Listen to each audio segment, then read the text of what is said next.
Be happy, be happy, ఎల్లప్పుడూ సంతోషంగా ఉండాలి. ఏంటంటే ఇప్పుడు కొన్నేళ్ళ యొక్క చరిత్ర, కొన్నేళ్ళ జీవితాన్ని గురించి మొదటి 8 వచనాల్లో చూసాం. కొన్నేళ్ళ యొక్క జీవితం చాలా మొదటి భాగంలో వివరణ చేశాను. ఆ మొదటి భాగంలో కొన్నేళ్ళు చాలా మంచి లక్ష్యాలు చెప్పుకున్నాం. అంత మాత్రమే కాదు, కొన్నేళ్ళలో వినాలి అనే ఆసక్తి కూడా ఉందన్నమాట. పేతురు అప్పుడు పిలిపించి ఆయన ద్వారా నేను వినాలి, వినగలిగే చెవు, గ్రహింపగలిగే హృదయం చాలా అవసరం. వెంటనే 2 మనుషులను, తర్వాత మంచి భక్తి గల సైనికుడును, జూనియర్ ఇచ్చి పంపించాడు, గైడ్ చేసి పంపించాడు. అపోస్తుల కార్యములో 10వ అధ్యాయం ఇప్పుడు చూస్తున్నాం. 9వ వచనం నుండి 16వ వచనం వరకు చదువుకుందాం. వచనం అంతా చదువుకుందాం, మీరు కూడా గమనించాలి, చూడాలి. ఏంటంటే 9వ వచనం చదువుతున్నాను.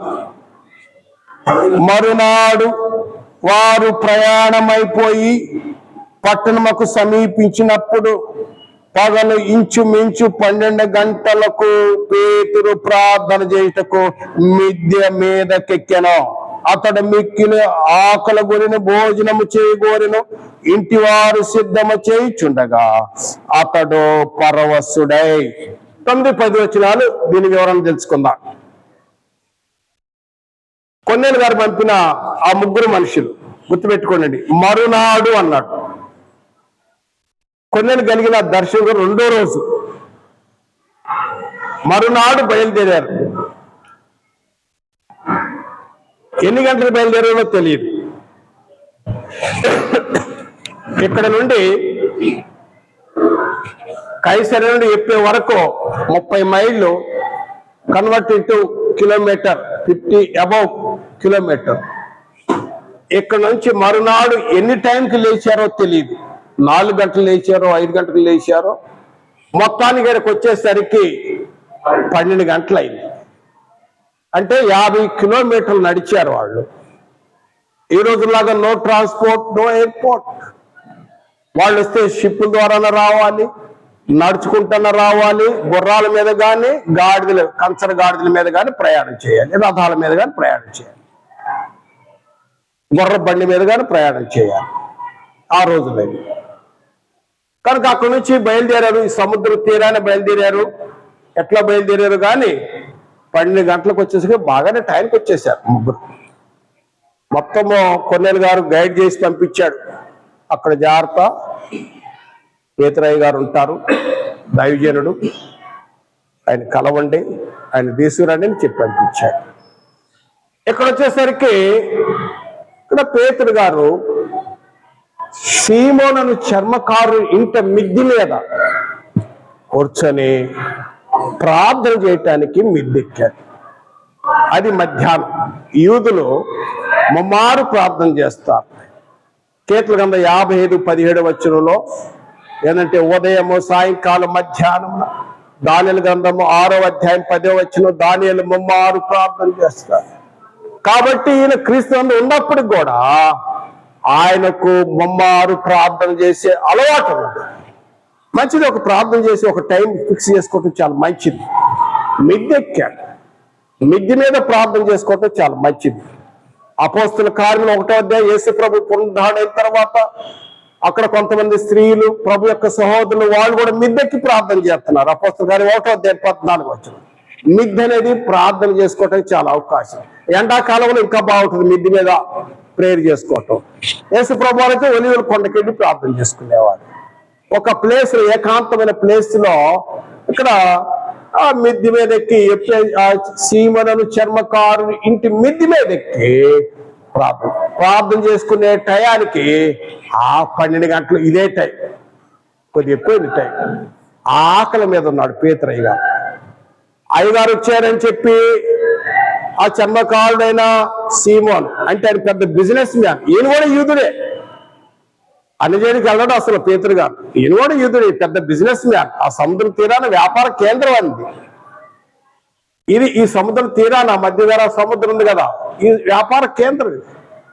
ఇక్కడ ఆయన వాళ్ళు అయ్యగారు వచ్చారు కదా అని మంచి భోజనం ఏర్పాటు చేస్తారు. మీకు కూడా నాకు కూడా ఈ అనుభవం ఉంది. నేను వరంగల్ వెళ్తాను, మహేంద్రన్నని ఒక ఆయన ఉన్నాడు, నేను రాగానే నాటుకోడికి వస్తాను. ఇంకో ప్రాంతంలో అడుగుతారు, అయ్యా నీకు ఏ మాసం, వాళ్ళని ఈ ప్రశ్న ఒకటి అడుగుతారు, అయ్యా మీకు అబ్రహాం అంటే ఇష్టమా, పేతురు అంటే ఇష్టమా, ఇంకా అంటారు. పేతురు అబ్రహాం తింటా కానీ తప్పిపోయిన కుమారుడు వద్దు అంటారు. తప్పిపోయిన కుమారుడు అంటే ఏంటండి, అది మట్టుకు వద్దు అంటారు. తింటేది అది ఎవరిష్టం, నాది తినొద్దని నా విషయం కాదు, నా విషయం చేసి మై ఒపీనియన్. అయ్యగారు రాగానే చాలా గౌరవం. అందులో పేతురు గారు మామూలు విషయం కాదు, పరిశుద్ధాత్మ నిండుకున్నవాడు, పరిశుద్ధాత్మ నిండుకొని మంచి అపోస్తలుడు ఆయన. పేతురు గారు రాగానే పెద్ద బిజినెస్ మ్యాన్ ఆయన ధనవంతుడు. వెంటనే ఆయన ప్రేయర్ చేసుకుంటున్నాడు, మంచి ఆకలి మీద ఉన్నాడు. ప్రార్థన ఎందుకు అవసరమో, ఆయన వాక్య పరిచయం చేయాలి, తర్వాత ప్రార్థన గడపాలి. దయచేసి వాక్య పరిచయం చేయాలి, ప్రార్థన గడపాలి, ఈ రెండు అవసరం. కాబట్టి ఆయన మిద్ది మీద ఎక్కాడు, ప్రేయర్ చేసుకుంటాడు. ఒకటి ఉద్దేశం. రెండోది ఉద్దేశం, దేవుని సంకల్పంలో పేతురు గారి యొక్క ఆలోచనలో వేరే ఉన్నది. దేవుడు ఆలోచన తీసేసి ఆ రక్షణ సువార్త ప్రకటన చేయటానికి పేతురులో కొన్నింటికి పంపబోతున్నాడు. ఇది దేవుని యొక్క ప్రణాళిక. కానీ పేతురు గారికి తెలియదు ఆ సంగతి. మూడోది ఇంకొక విషయం ఏంటంటే, ఆయన ఒక దర్శనం చూపిస్తున్నాడు. ఆ దర్శనం కూడా ఉద్దేశం కూడా ఉన్నది. ఇప్పుడు చదువుదాం. మిద్ది మీద ఎక్కాడు, ఆ కుటుంబీకులందరూ కూడా ఏం చేస్తున్నారండి, మంచి భోజనం. మరి ఎలాంటి భోజనం చేస్తున్నాడో వాళ్ళకైతే యూదుల ఆచారం అయితే పెద్ద కూర కంపల్సరీగా ఉంటది, వాళ్ళ యూదుల ఆచారం ప్రకారం. తర్వాత ఒక సేవకుడు వచ్చాడని ఎన్ని రకాల ఫుడ్ తయారు చేస్తున్నారో చాలా తయారు చేస్తా ఉన్నారు. ఈయనైతే ఆకలి మీద ఉన్నాడు. ఆకలి మీద ఉన్నప్పుడు ఏం జరిగిందో చూడండి. మిక్కిలి 10వ వచనం చదువుతాను. అతడు మిక్కిలి ఆకలి కొని భోజనము చేయగోరెను, ఇంటి వారు సిద్ధము చేయించుండగా అతడు పరవశుడయ్యాడు. అంటే ఆ మిద్ది మీద ప్రేయర్ చేస్తున్నప్పుడు పూర్ణాత్మతో, పూర్ణ వివేకముతో, పూర్ణ మనసుతో దేవునితో ఏకవించినప్పుడు దేవుడు చూస్తున్నాడు, ఈయన ఆయన వైపు చూస్తున్నాడు, ఆయన కనుదృష్టి ఉంది. ఈయన ఆయన వైపు చూస్తున్నాడు. ఆత్మ ఏకాత్మ అయిపోవటం వల్ల పరవశుడు అయిపోయాడు. ఇది కలగాదు, దర్శనం. ఇక చూస్తున్నాడు. ఆ దర్శనంలో ఏం కనపడుతుందంటే పేతురు గారికి చూడండి, ఇప్పుడు చదువుదాం 11వ వచనం. ఆకాశము తెరవబడుటయు, 4 చెంగులు పట్టి దుప్పటొకటి, పెద్ద దుప్పటి ఒక విధమైన పాత్ర భూమి మీదకి దిగి వచ్చుటే చూసెను. 12వ వచనం. అందులో భూమి మీద ఉండి సకల చతుష్పాద జంతువులను, ప్రాకటి పురుగులను, ఆకాశ పక్షులను. అప్పుడు పేతురు, నువ్వు లేచి దీన్ని చంపుకొని తినమని ఒక శబ్దం వినపడెను. అందుకు పేతురు 14వ వచనం. వద్దు ప్రభువా, నిషిద్ధమనేది అపవిత్రమనేది నేను ఎన్నడనను తినలేదని చెప్పగా, దేవుడు పవిత్రం చేసిన వాటిని నువ్వు నిషిద్ధమని ఎలా అంటున్నావు? ఎంచవద్దని మరలా 2వసారి ఈ విధంగా 3 సార్లు మమ్మాలు జరిగిన వెంటనే ఆ పాత్ర ఆకాశంలో ఎత్తబడిన. మళ్ళా పేతురు గారే చెప్తాడు తన ఎక్స్ప్లెనేషన్ లో 11వ అధ్యాయంలో తన యొక్క వివరణ ఇస్తాడన్నమాట. యూదులకి వివరణ ఇస్తున్నాడు. అక్కడ ఏం చెబుతున్నాడో చూడండి. 5-6 వచనాలు మళ్ళా చదువుతాను. ఇక్కడ కూడా 11వ అధ్యాయం 5-6 వచనాల్లో, నేను మీ ఎప్పే పట్టణంలో ప్రార్థన చేయకొని చుండగా పరవశుడై దర్శనం కన్నాను. అక్కడ దర్శన కాలుగులు అదేమనగా 4 చెంగులు పట్టిన దింపబడిన పెద్ద దుప్పటి వంటి ఒక విధమైన పాత్ర ఆకాశం నా యుద్ధకు దిగి వచ్చెను. దాని వైపు నేను తేరి చూసి పరీక్షింపగా, భూమి మీద ఉండు చతుష్పాద జంతువులు, అడవి మృగాలు, ప్రాకటి పురుగులు, ఆకాశ పక్షులు కనపడి. అప్పుడు పేతురు, నువ్వు దీన్ని లేచి దీన్ని చంపుకొని తిను అని ఒక శబ్దం నాతో చెప్పటం వింటిని. అందుకు నేను, వద్దు ప్రభువా, నిషిద్ధమైనది అపవిత్రమైనది ఏది నా నోట ఎన్నడూ పడలేదనగా, 2వ మారు ఆ శబ్దం ఆకాశం నుండి, దేవుడు పవిత్రం చేసిన దాన్ని నువ్వు నిషిద్ధమైనది ఎలా ఎంచవద్దని ఉత్తరం ఇచ్చిన. ఇలాగ మమ్మారు జరిగిన. ఆ తరువాత అదంతయు సింహాసనకు తిరిగి తీసుకొని పోబడిన. ఇది జరిగింది. ఆయన కలిగిన దర్శనం ఇదండి. ఈ దర్శనాన్ని వివరిస్తానండి. పేతురు గారు మిద్దె మీద ఎక్కి ప్రార్థన చేసుకుంటున్నారు. మిద్దె అనేది ఒక మంచి ప్లేస్ అని చెప్పుకున్నాం. మొదటి సామెతల గ్రంథం 9వ అధ్యాయం 20-26 వచనం. మొదటి సామెతల గ్రంథం 9వ అధ్యాయం 20-26 వచనంలో అక్కడ సమూయేలు మిద్దె మీద ఎక్కాడు, సౌలు ఆడకు వచ్చాడు. సమూయేలు కూడా మిద్దె మీద ఎక్కి ప్రార్థన చేసుకునేవాడు. మిద్దె అనేది చాలా ప్రాముఖ్యం. ఆ మిద్దె మీద ఎక్కి ప్రేర్ చేసుకుంటే వెంటనే పరవశుడు అయిపోయాడు. మొదటి సామెతల గ్రంథం 9వ అధ్యాయం 20-26 వచనాలు.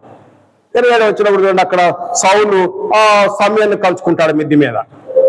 కాబట్టి ఈ మిద్దె మీద ఉన్నప్పుడు ఆకలి మీద ఉన్నాడు. బాగా ఆకలి వేస్తుంది, మామూలు ఆకలి కాదు. ఆకలి దప్పులు ఎవరన్నా మీకు అనుభవం ఉందా? నేను అనుభవించి ఒకసారి నేను నా కుమారుడు మా కుటుంబం బాగా ఆకలి మీద ఉన్నాం. ఆకలి మీద ఉన్నప్పుడు ఒకసారి కళ వచ్చింది. ఆ కళలో బిర్యానీ తిన్నట్టు, తర్వాత ఏదో బాగా తిన్నట్టు, ఆకలి తీర్చుకున్నట్టు వచ్చింది కళ. తర్వాత నేను చూడండి, అది కళ ఆకలిగానే మిగిలిపోయింది. ఒకసారి నేను నా కుమారుడు ఆకలిగా ఉన్నప్పుడు మా సోదరుడు కాకి గారి దగ్గరికి వెళ్ళినప్పుడు నాకు 5,000 ఇచ్చాడు. బాగా ఆకలిగా ఉన్నాను నేను, మా కుమారుడు. ఇంటికాడ కూడా ఆకలి ఉన్నారు, ఫుడ్ లేదు మాకు ఆ రోజుల్లో. అయితే అయ్యగారు నాకు 5,000 ఇస్తే మేము అక్కడ పంజగుట్ట చౌరస్ దగ్గర YY2 ఏదో ఉంటుంది, అక్కడ ఇది ఉంటుంది పెద్ద కూర, ఇది కళ్యాణ్ అని బిర్యానీ ఉంటుంది. అక్కడ మరి యూట్యూబ్ లో చెబుతున్నా, క్షమించండి, ఉండదు చెప్తున్నా, ఇది జరిగింది చెప్తున్నా, అబద్ధం క్షమించలేని బాధ కలిగితే అక్కడ పోయి మీ ఇద్దరు తిన్నాం, మళ్ళీ పార్సిల్ తీసుకున్నాం. ఆకలి అనేది అక్కడ ఉంటుంది. పేతురు గారు భక్తిపరుడు, ఆయన ఆకలి మీద ఉన్నాడు. ఆకలి మీద ఉన్నప్పుడు ఆ దర్శనం కలిగింది. ఆకాశం నుండి ఒక పెద్ద దుప్పటి, ఆ దుప్పటిలో సకల చతుస్పాద జంతువులు, ప్రాకుడు, పురుగులు, పక్షులు, ఒక నవ ఓడలో ఎన్ని రకరకాలమైన ప్రాణులు, పక్షులు, జంతువులు ఎన్ని ఉన్నాయో, సకల మృగాలు అన్ని ఉన్నాయి ఆ దుప్పట్లో. అందులో పావులు ఉన్నాయి, తేళ్లు ఉన్నాయి, గబ్బిలాలు ఉన్నాయి, సింహాలు ఉన్నాయి, పందులు ఉన్నాయి, ఏనుకలు ఉన్నాయి, కాక్రోచులు ఉన్నాయి, రకరకాల పాకెట్ పురుగులు ఉన్నాయి, అన్నీ ఉన్నాయి. ఎద్దు ఉంది, ఒంటి ఉంది, ఏనుగు ఉంది, పంది ఉంది, అన్ని ఉన్నాయి. ఇవన్నీ దిగి ఆకలి మీద ఉన్న పేతురప్ప గారికి దేవుడి మాట ఏమొచ్చిందన్నా, పేతురు rice and kill and eat it అన్నాడు. నువ్వు లేచి వీటిని చంపు తినన్నాడు. పేతురు గారి, అయ్యో నేను చాలా నిష్ఠగా ఉంటా కదా, నేను యూదుడిని కదా, నేను పవిత్రమైన లేవీ కాండంలో 11వ అధ్యాయం రాయబడింది. లేవీ కాండం 11వ అధ్యాయంలో ఏది పవిత్రమైనదో ఏది అపవిత్రమైనదో, ఏ తినాలో ఏ తినకూడదో అక్కడ రాయబడ్డది. లేవీ కాండం 11వ అధ్యాయంలో మొదటి నుండి నోట్ చేసి చూడండి. తర్వాత 11వ అధ్యాయంలో అందులో పవిత్రమైన జంతువులు ఉన్నాయి, అపవిత్రమైన జంతువులు ఉన్నాయి. పవిత్రమైనదంటే ఆవు పవిత్రమైనది, గొర్రె పవిత్రమైనది, మేక పవిత్రమైనది, అపవిత్రమైనది పంది అపవిత్రమైనది, వంట అపవిత్రమైనది, సింహం అపవిత్రమైనది. ఇవి కొన్ని జంతువులు లిస్ట్ ఇచ్చాడు. ఈ చేపలు కూడా లిస్ట్ ఇచ్చాడు, ఏది తినకూడదో ఏది తినాలో ఆడ లిస్ట్ ఇచ్చాడు. లేవీ కాండం 11వ అధ్యాయం. ఇప్పుడు దేవుడు అంటున్నాడు, ఇది ఒకసారి కాదు, పైనుండి ఆకాశం తెరవబడి ఆ దుప్పటి, ఆ నవవాడలో ఉన్న ఎన్ని సకల సతద్భావ జంతువులు ప్రాణం ఉన్నాయో ఆ మొత్తం ఆయన దిగింది. అసలే ఆకలి మీద ఉన్నాడు, ఇట చూశాడు, ఇటు చంపుకొని తిన అంటున్నాడు. అమ్మో ఇది అట్ట ప్రభువా, నిషిద్ధమైనది నేను ఎప్పుడు ముట్టుకోలేదు, అసలు ముట్టుకోని వాసన కూడా చూడలేదు, ఇది ఎలా సాధ్యమైంది? దేవుడు చెప్పిన దాన్ని దేవుడు ఇది తినొచ్చని చెప్తే నువ్వు నిషిద్ధమని నువ్వు ఎందుకు చెప్తున్నావు? Kill it and eat it అన్నాడు, చంపుకొని తిన అన్నాడు. అనగలే ఒకసారి కాదు, 2 సార్లు కాదు, 3 సార్లు మళ్ళా దుప్పటి పైకెత్తబడింది. పైకెత్తబడగానే ఇక పేతురు గారు ఆలోచన పడ్డాడు, ఏంది ఇలాంటి దర్శనం వచ్చింది, ఎప్పుడు రాలేదు, ఇంత నేను పవిత్రంగా ఉంటున్నాను, పరిశుద్ధాత్మ నింబడి ఉన్నాను, నేను నాకు ఇలాంటి దర్శనం వచ్చింది ఏంటి అని చాలా బాధగా నలిగిపోతా ఉన్నాడు. అక్కడ ఉద్దేశం ఏంటంటే, దేవుని యొక్క ఉద్దేశము, ఏ మనుషుడు కూడా అపవిత్రుడు కాడు. నువ్వు వెళ్ళి అక్కడ అపవిత్రులైన అన్ని జనుల ఎదుట పోయి సువార్త ప్రకటన చేయాలి. ఇది చూపిస్తున్నాడు ఆయనకి. ముందేమో అన్ని జనుల దగ్గరికి వెళ్ళాడు, ఇప్పుడే ఎన్నికైన యూదుల దగ్గరికి వచ్చాడు. ఇద్దరి మధ్య సమస్య ఉందండి, వివాదం ఉంది. ఆ వివాదాన్ని తీర్చడానికి మూడో వ్యక్తి అవసరం. ముందు ఎవరి దగ్గరికి వెళ్ళాడు? అన్ని జనులైనా కొన్నేళ్ళ దగ్గరికి వెళ్ళాడు. ఇప్పుడు యూదులైనా పేతురు గారి దగ్గరికి వచ్చాడు. ఇప్పుడు వీళ్ళిద్దరిని మధ్యవర్తిగా ఉండి వస్తున్నాడు ప్రభు. ఇక ఆలోచిస్తా ఉన్నాడు. 17వ వచనం చూద్దాం. ఇక తర్వాత ఏం జరిగిందో. ఇక 17 అపోస్తల కార్యములు 17వ అధ్యాయం 10వ అధ్యాయం 17వ వచనం.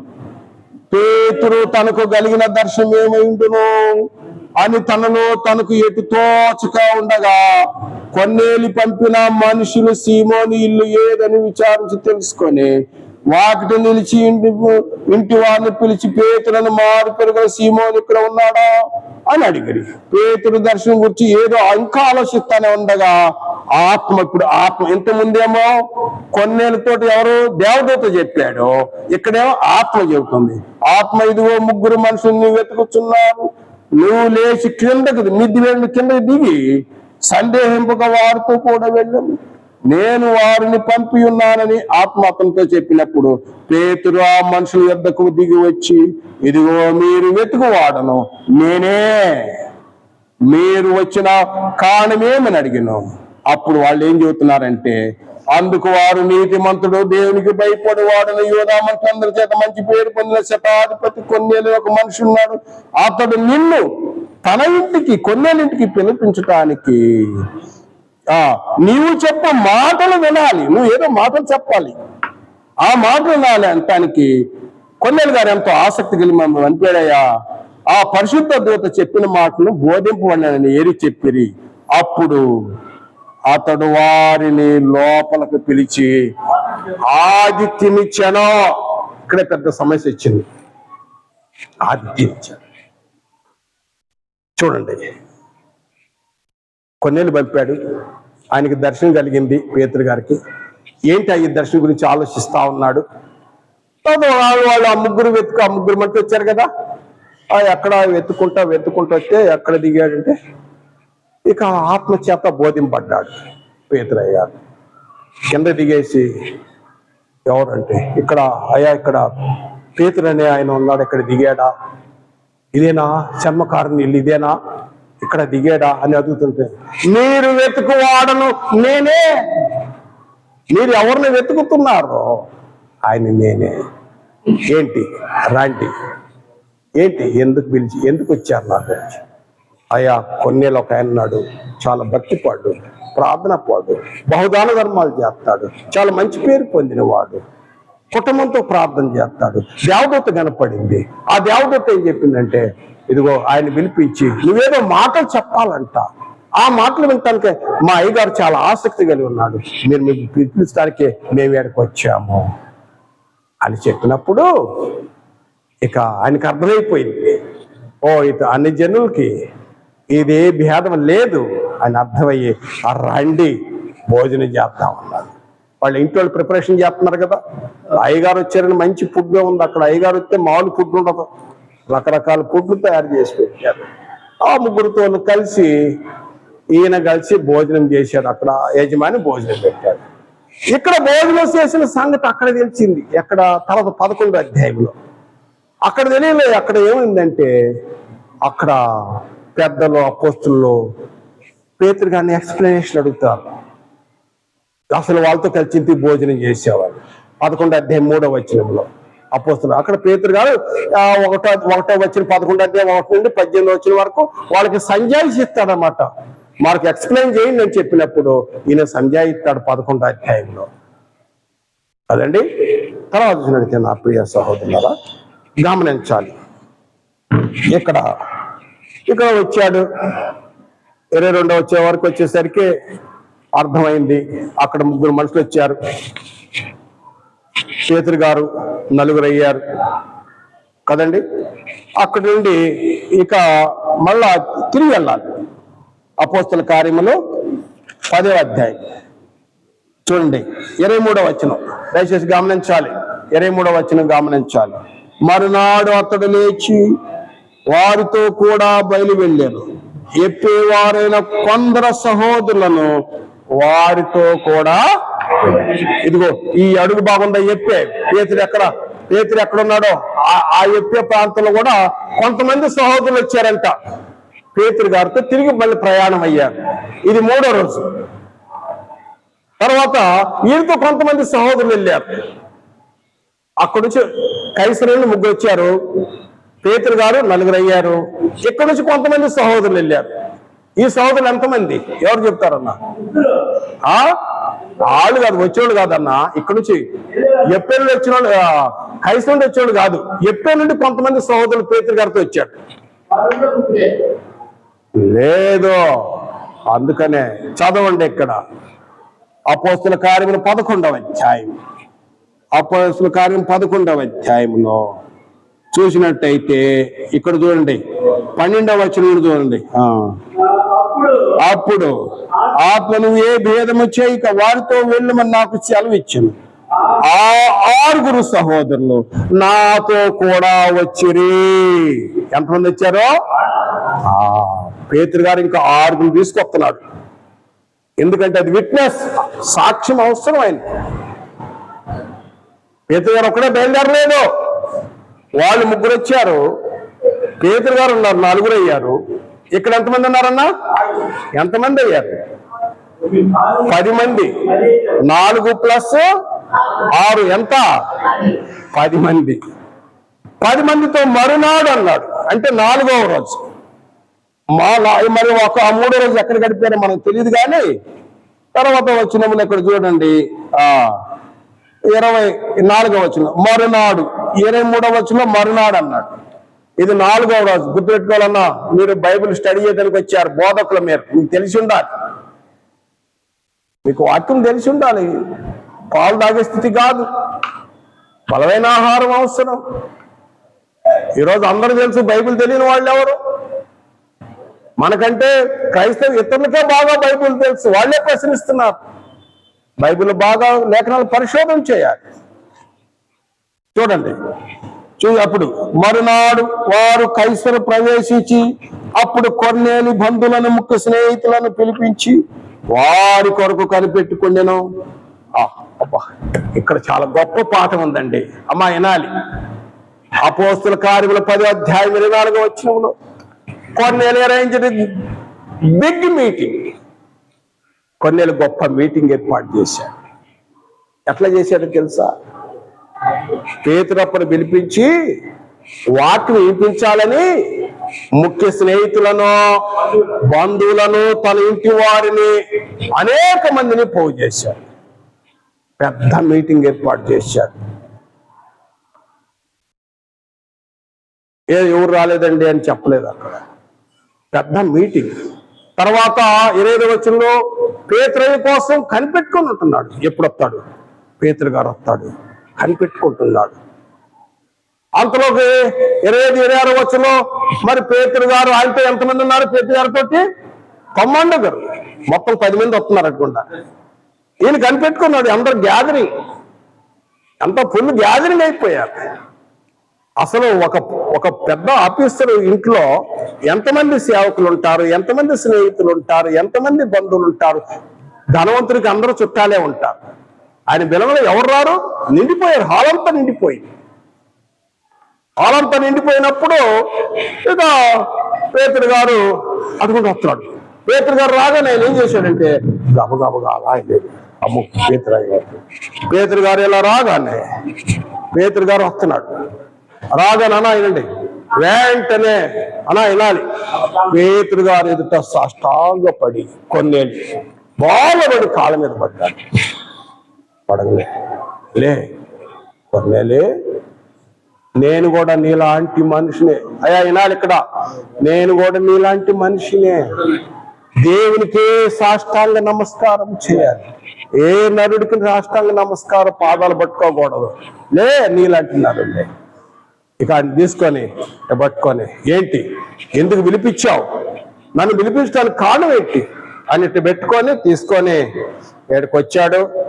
వచ్చేసి ఇట్లా వచ్చి చూసేసరికి 27 వచనం చూడగానే అనేకుల మంది కూడి ఉండేరి, జనం నిండిపోయారు. కొన్నేళ్ళు అరేంజ్డ్ బిగ్ మీటింగ్. అప్పుడు ఆయన కొన్నేళ్ళు అంటున్నాడు. కొన్నేళ్ళు అడిగాడు, ఏంటయ్యా ఎందుకు వినిపించావు? ఆ తర్వాత కొన్నేళ్ళకి పేతురు గారు చెప్తున్నాడు. ఏం చెప్తున్నాడు చూడండి, ఏం చెప్తున్నాడు 10వ అధ్యాయంలో. చూడండి 10వ అధ్యాయంలో 10వ అధ్యాయం దయచేసి గమనించాలి.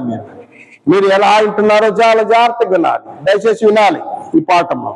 తర్వాత 8వ వచనం నుండి అక్కడ చూడండి 7వ వచనంలో, అందుకు పేతురు నువ్వు లేచి నేను కూడా నరుణ్ణే అని చెప్పి లేవనెత్తి అతనితో మాట్లాడుచు లోపలికి వచ్చి అనేకులు కూడింట చూచి, arranged good meeting, big meeting. ఆ జనాన్ని చూశాడు. చూడగానే అప్పుడు అంటాడు 28వ వచనం, అప్పుడు అతడు అన్ని జాతితో సహవాసం చేయటేనను అట్టి వాడిని ముట్టుకొనుటేనను యూదులకు ధర్మం కాదని మీకు తెలియను. అయితే ఏ మనుషుడు నిషేధించుడు గడవాడని అపవిత్రుడైనను చెప్పకూడదని దేవుడు నాకు ఈ దర్శనం అందే చూపించాడు. ఇదే ఆయనకు చూసిన దర్శనం. అది ఏ మనుషుడు కూడా ఏ మనుషుని ద్వేషించకూడదు. నో అన్టచబిలిటీ, అంటరాని తనమది లేదు, దేవుడే చెప్పేశాడు. ఇప్పుడు నాకు అర్థమైంది అని చెప్పినప్పుడు అక్కడ తర్వాత వచ్చినములో తర్వాత చూడితే తర్వాత అని చెప్పినాడంటే అప్పుడు కొన్నేళ్ళు చెప్పాయా, ఎందుకు పిలిపించావు చెప్పాయా, నువ్వు పిలిపించే నేను వచ్చాను అన్నాడు. అప్పుడు కొన్నేళ్ళు ఇది ఎక్స్ప్లెయిన్ చేస్తాడు. ఏమని వివరిస్తున్నాడంటే 30వ వచనం నుండి 33వ వచనం, అయ్యా నాకు 4 రోజుల క్రితం నాకు దర్శనం కలిగింది, అందులో మరి నిన్ను పిలిపించమన్నారు, నువ్వు వచ్చావు చాలా మంచిది. మరి దేవుడు నీకేం చెబుతున్నాడు, దేవుడు నీకేం దైవజనుడా, దేవుడు నీకేం చెబుతున్నాడు, ఆ మాటలు వినటానికి మేము ఇక్కడ కూడి ఉన్నాం. ఎప్పుడైనా మీటింగ్కి వెళ్ళారంటే ఒక సభ కూర్చున్నారు అనుకో, నీకు వాక్యం చెప్పడానికి అవకాశం ఇస్తే దేవుని వర్తమానే ఒకడు బోధించిన ఎడలా దేవోక్తులనే బోధించాలి. కథలు చెప్పకూడదు, స్టోరీలు చెప్పకూడదు, లేకపోతే దెయ్యాలు ఎలగొట్టి కార్యక్రమాలు చేయకూడదు. అక్కడ ఏం జరిగిందో చూడండి.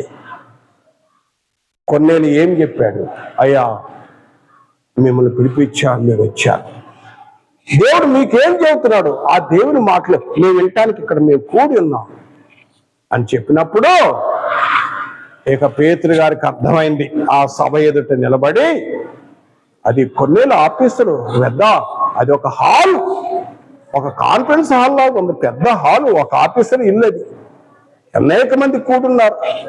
పేతురు గారు లేచి నోరు తెరిచి 33వ ఆఖరు ఆయన నోరు తెరిచి, దేవుడు పక్షపాతి కాడు, యేసుక్రీస్తు అందరికీ ప్రభు, తర్వాత యేసుక్రీస్తు పరిశుద్ధాత్మతో నింపబడ్డాడు, తర్వాత సమాధాన సువార్త, తర్వాత గలీలు దగ్గర నుండి ఇదిగో ఈ గలీలు దగ్గర నుండి యూదా ప్రాంతం వరకు యేసు ప్రభువారు ఎన్నో అద్భుతాలు సూచక్రియలు చేశాడు, అనేక రోగాలు నయం చేశాడు, అనేక స్వస్థలు చేశాడు. తర్వాత వాళ్ళు సిలువ వేశారు, ఆయన సిలువ మరణం నుండి ఆయన మనుషులందరి కొరకు మరణించాడు, సమాధి చేయబడ్డాడు, తిరిగి లేచాడు, మోదినం లేచాడు. ఇదందరూ మీకు తెలుసు అని చేసిన కార్యాలు మీకు అందరూ తెలుసు. 34వ వచనం నుండి 43వ వచనం వరకు పేతురు గారి యొక్క ప్రసంగము. ఆ ప్రసంగం ఏం చెప్పాడు? కథలు చెప్పలా. ఏదో కథలు చెప్తారు, నీకు ఒక వాక్యం చెప్పాయంటే కథలు చెప్పి టైం పాస్ చేసి వెళ్ళిపోతారు. కథలు, ఇంపైన మాటలు, స్టోరీలు చెప్పొద్దు. పరిశుద్ధాత్మ చేత ప్రేమ లేఖనాలు చెప్పాలి. పేతురు గారు నీకు ఏదైనా అవకాశం దొరికితే ఏ వాక్యం చెప్తావు? అపోస్తల బోధ చెప్పాలి. పేతురు గారు అపోస్తల కార్యం 2వ అధ్యాయంలో ఏ బోధ చేశాడో అదే లాంటి బోధ ఎక్కడ కూడా చేశాడు. యేసుక్రీస్తు మరణ సమాధి పునరుత్థానం, యేసుక్రీస్తు గురించి సిలువ సువార్త ప్రకటన చేశాడు. సిలువ సువార్త. నా సహోదరుడా, నాకు ఎవరో తెలియదు, మీరు 1 గంట తర్వాత వెళ్ళిపోతారు. మరి మీరు ఎలా సువార్త చేస్తున్నారు మాకు తెలియదు. యూదులు సూచక్రియలు అడుగుతున్నారు, గ్రీకు దేశస్తుల జ్ఞానం అడుగుతున్నారు. మేమైతే సిలువేబడిన క్రీస్తును ప్రకటించాలి, అది ప్రకటించాలి. పేతురయ్య అంతమంది ఆ కొన్నేళ్ళు మీటింగ్ ఏర్పాటు చేస్తే పేతురు గారు కల్పన కథలు చెప్పలేదు, లేకపోతే పేతురు ఆ కొన్నేళ్ళ దగ్గర డబ్బులు సంపాదించాలని ఆ లోభముతో కథలు చెప్పలా. ఏం చెప్పాడు? సమాధాన సువార్త ప్రకటించాడు. యేసుక్రీస్తు మరణ సమాధి పునరుద్ధానం ప్రకటించాడు. దేవుడు అంటే ఏందో చెప్పాడు. పరిశుద్ధాత్మ చేత నింపబడిన సంగతి చెప్పాడు. ఆయన మరణ సమాధి పునరుద్ధానం గురించి చెప్పాడు. తర్వాత 42వ వచనంలో మృతులకు సజీవులకు తీర్పిచ్చేది జీససే అని చెప్పాడు. 42వ వచనం చదవన్నా, 10వ అధ్యాయం 42వ వచనం.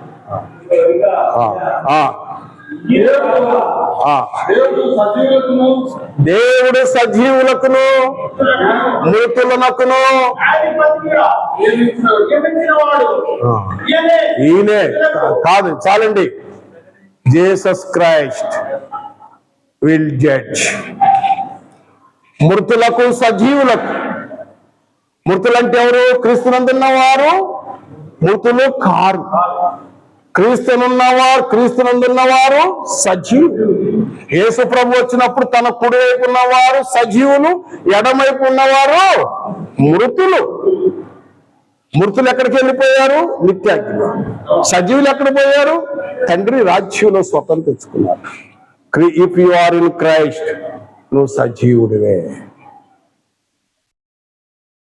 క్రీస్తునందున్నావా? నువ్వు సజీవుడు. తీర్పు తీర్చేది ఈయనే అని చెప్తా ఉండగా తర్వాత 43వ వచనం, 10వ అధ్యాయం 43వ వచనం.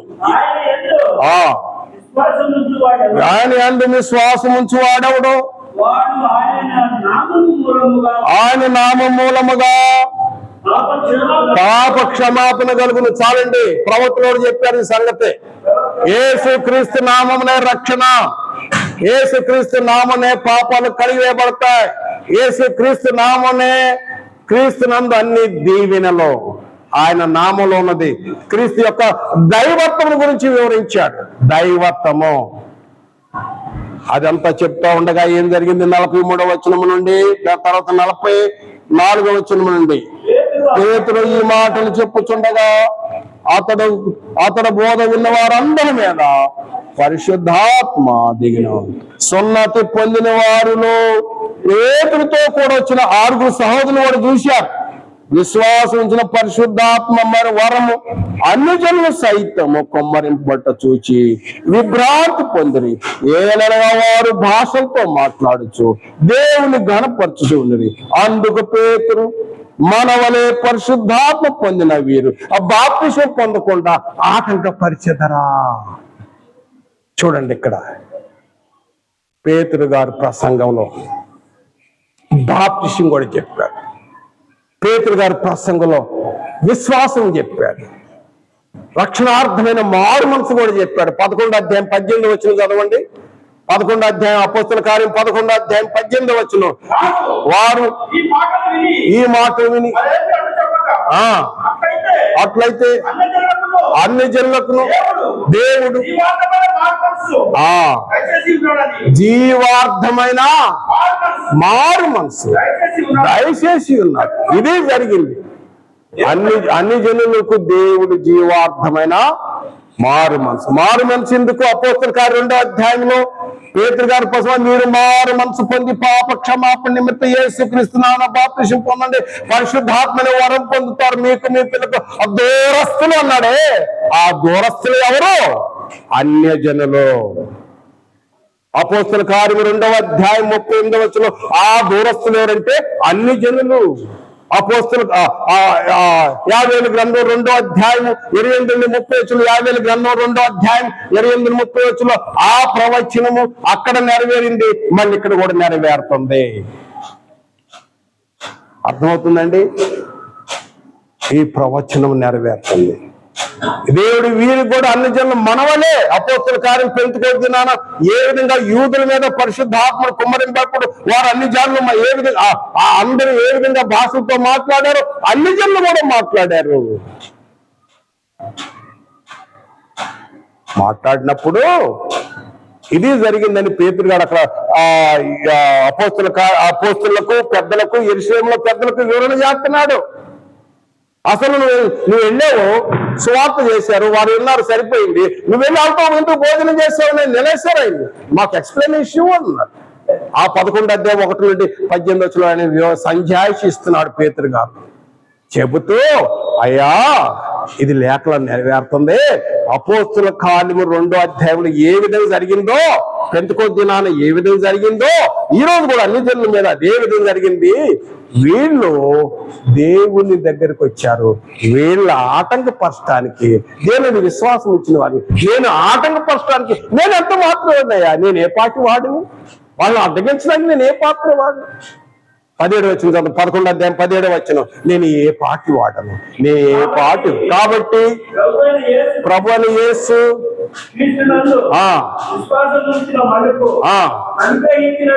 మనకు అనుగ్రహించినట్టు దేవుడు వారికి కూడా సమాన వరం పరిశుద్ధాత్మను అన్ని యూదులకు ఎలా ఇచ్చాడో అన్ని జనులు కూడా ఇచ్చాడు కదండి. నేనే పార్టీ వాడను, నేనే పార్టీ వాడినయ్యా, నేను ఏ పార్టీ వాడినా వాళ్ళు అడ్డగించాను. మీరే వెళ్ళొద్దు అంటారు, ఆడికి వాళ్ళతో కలిసి భోజనం చేయవద్దు అంటారు. వాళ్ళతో చెప్తే పర్లేదు కానీ వాళ్ళతో భోజనం చేసిన సమస్య వచ్చిందా, నాకు దర్శనం చూపించాడు ఇది అని 11వ అధ్యాయం వివరణ చేసినప్పుడు ఇక వాళ్ళ పెద్దలు వాళ్ళందరూ కూడా ఓకే అయ్యాయి, సమాన వరం. కనుక ఇప్పుడు కొర్నేలి ఏ విధంగా రక్షింపడ్డాడు? 1 విశ్వాసం ఇచ్చాడు.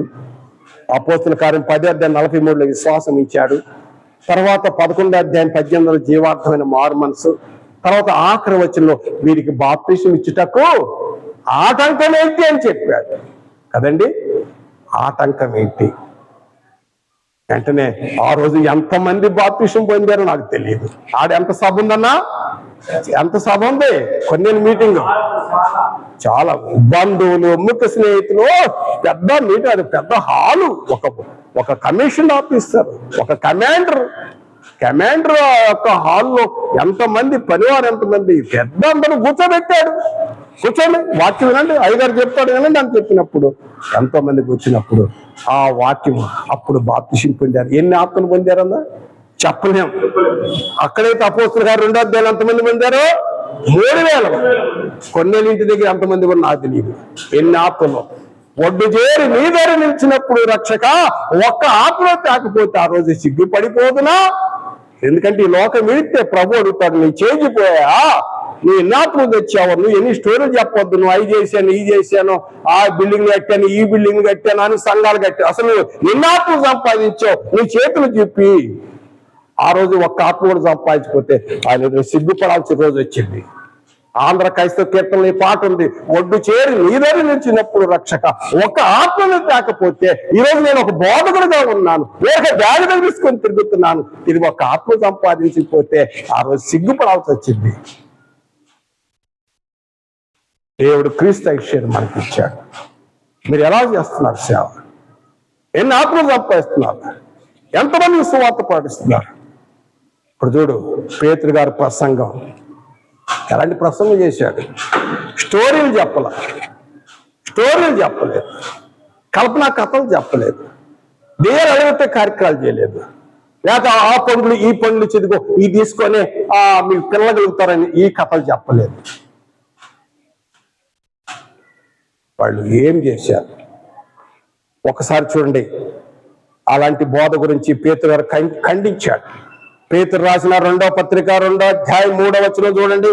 పేతురు రాసిన 2వ పత్రిక ఆయన హెచ్చరించాడు ఇక్కడ ఆదిమ సంఘంలో ఎలాంటి బోధ చేయాలో. ఇలాంటి వాళ్ళు వస్తారు జాగ్రత్త, అధిక లోబులై మీ దగ్గర డబ్బులు సంపాదించుకునే కార్యక్రమం చేస్తారు జాగ్రత్త అంటున్నాడు. పేతురు రాసిన 2వ పత్రిక 2వ అధ్యాయం 3వ వచనం. వారు అధిక లోబులై కథలు చెప్పొచ్చు మీ వల్ల డబ్బులు సంపాదించుకోవాలని. ఏం చెప్పారంటే మంచి మంచి కథలు చెప్తారు. అయ్యా నీకు వాక్యం చెప్పడానికి వస్తే నీ దగ్గర అంత ఖర్చు పెట్టి ఇంత పెద్ద మీటింగ్ చేస్తే నువ్వు కథలు చెప్తావా? కథలు ఎందుకు చెప్తున్నావు?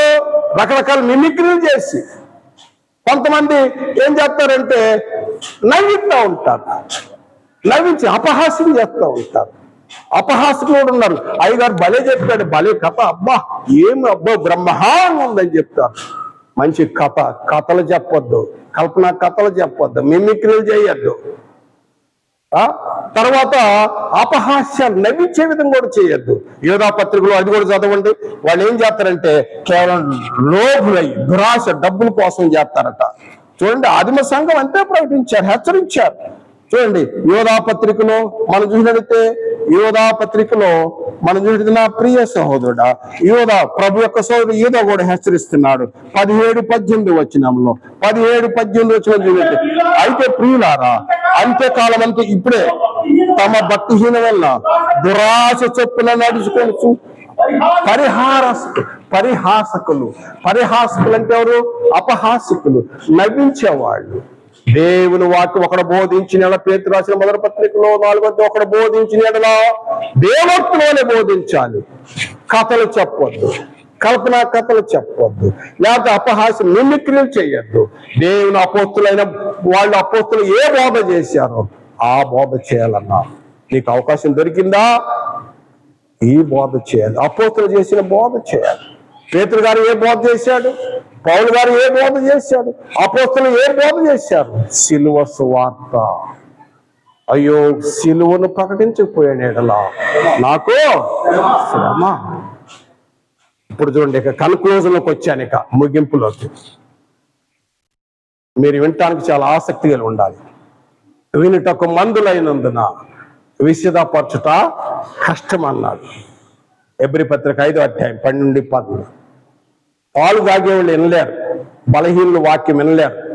బలమైన ఆహారం బలమైన వారికే తగ్గింది.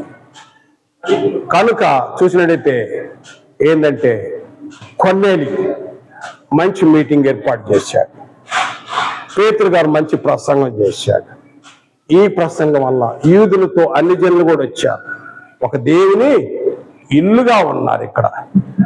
ఇదిగో ఈ అపోస్తుల కార్యం 10వ అధ్యాయం 11వ అధ్యాయంలో ఇది దేవుని యొక్క సంకల్పం నెరవేర్పోయింది. గొప్ప మర్మం. ఈ రోజుల్లో ఆ మీటింగ్ చిన్న విషయం చెప్పేసి ముగింపులోకి వస్తున్నాను, వినండి. ఏంటంటే మేము అప్పుడప్పుడు మీటింగ్కి వెళ్తా ఉంటాం. 2 ఘటనలు ఎట్లా జరిగినాయో గుర్తు చేస్తాం. ఈ రోజులో ఒక అతడు ఉన్నాడు వైజాగ్ ఏరియాలో.